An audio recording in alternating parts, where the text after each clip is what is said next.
തഹസിൽദാർ അകത്തുണ്ടോ? എന്താ കാര്യം? കാര്യം, ഞാൻ കണ്ണപുരത്ത് ഡെപ്യൂട്ടി തഹസിൽദാരായിരുന്നു. ഇപ്പൊ ഇങ്ങോട്ട് ട്രാൻസ്ഫർ ആയി തഹസിൽദാരായിട്ട്. ആ സാർ ഇരിക്കും. ഇരിക്കണമെന്നില്ല, ഞാൻ മേഡത്തിനെ ഒന്ന് കാണട്ടെ. ആളെത്തിയല്ലോ അല്ലേ? ഉവ്വ് സർ, അതാണ് മുറി.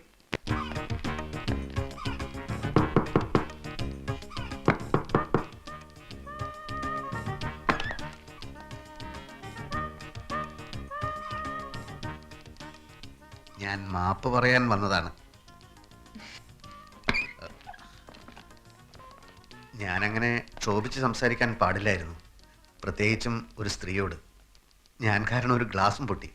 ഗ്ലാസ് ഞാൻ വാങ്ങിച്ചു തന്നേക്കാം. എവിടാ നാട്? നാട് ഇന്ത്യ.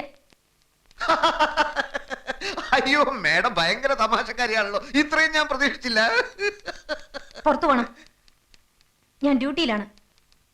ഇന്ററപ്റ്റ് ചെയ്യാൻ ഒരാളെ ഞാൻ സമ്മതിക്കാറില്ല. മേഡം എന്നോട് ഇത്തിരി ദയവ് കാട്ടണം. എൻ്റെ 2 പെങ്ങന്മാർക്ക് ഇവിടുത്തെ കോളേജിൽ അഡ്മിഷൻ പറഞ്ഞു വെച്ചിരിക്കുക. വീട്ടു സാധനങ്ങളൊക്കെ പാക്ക് ചെയ്ത് അമ്മ നാട്ടിൽ കാത്തിരിക്കുക. തഹസിൽദാരായി പ്രൊമോഷനായിട്ട് എൻ്റെ ആദ്യത്തെ പോസ്റ്റിംഗ് ആണിത്. മേഡം നല്ല മനസ്സ് വിചാരിച്ച് എനിക്ക് ചാർജ് ഒഴിഞ്ഞു തന്നില്ലെങ്കിൽ എൻ്റെ കാര്യം. ഇയാൾക്ക് കോമൺ സെൻസ് ഇല്ലേ? കാര്യം പറഞ്ഞ മനസ്സിലാവില്ലേ? പുറത്തു പോവാൻ. മേഡം ഞാൻ ഇയാൾ എന്നെ ജോലി ചെയ്യാൻ സമ്മതിക്കുന്നില്ല.